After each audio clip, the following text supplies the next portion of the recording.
ഹജ്ജ് കർമ്മങ്ങൾ ഇന്ന് ആരംഭിക്കും. തീർത്ഥാടകർ മിനായിലേക്ക് നീങ്ങിക്കൊണ്ടിരിക്കുകയാണ്. ഇന്ന് മിനായിൽ താമസിക്കുക എന്നതാണ് ഹജ്ജിന്റെ ആദ്യത്തെ കർമ്മം. മക്കയിൽ നിന്ന് ജലീൽ കണ്ണമംഗലം തയ്യാറാക്കിയ റിപ്പോർട്ട് കാണാം.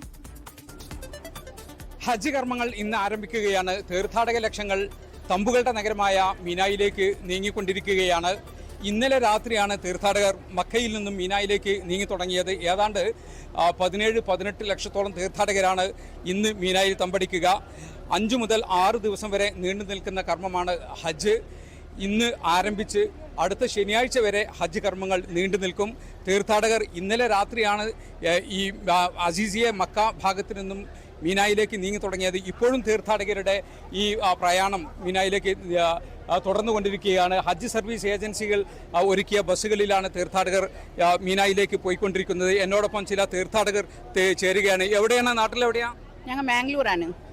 മംഗളാവരം. ഞങ്ങൾ 5 പേര് വന്നിട്ടുണ്ട്. മാഷാല്ല, ഞങ്ങൾക്ക് കുറേ കാലം ആഗ്രഹിച്ചിട്ടുണ്ടായി ഹജ്ജ് ചെയ്യാൻ പറഞ്ഞിട്ട്. ഇനി ഞങ്ങൾ എല്ലാവരും മീനാക്ക് പോകാനുണ്ട്. നിങ്ങളെല്ലാവരും ഞങ്ങൾക്ക് ദ്വാർക്കണം. എല്ലാ വിഷയത്തിലും ഞങ്ങൾക്ക് കൂടെ ഹോട്ടലിൽ എല്ലാ വിഷയത്തിലും ഞങ്ങൾക്ക് നല്ല തന്നെ ഉണ്ടായി.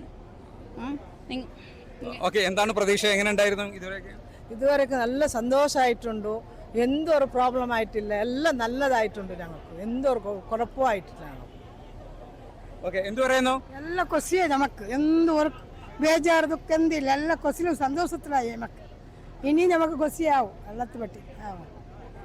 ഏതായാലും തീർത്ഥാടകരൊക്കെ വളരെ സന്തോഷത്തിലാണ്. ഇതുവരെ അവർക്ക് ലഭിച്ച സർവീസുകൾ എല്ലാം അവർ സന്തുഷ്ടരാണ്. നാളെയാണ് ഹജ്ജിൻ്റെ ഏറ്റവും പ്രധാന കർമ്മമായ അറഫ സംഗമം. ഇതിനായി ഇന്ന് രാത്രി മുതൽ തന്നെ തീർത്ഥാടകർ അറഫയിലേക്ക് നീങ്ങി തുടങ്ങും. മക്കയിൽ നിന്നും ജലീൽ കണ്ണമംഗലം, 24.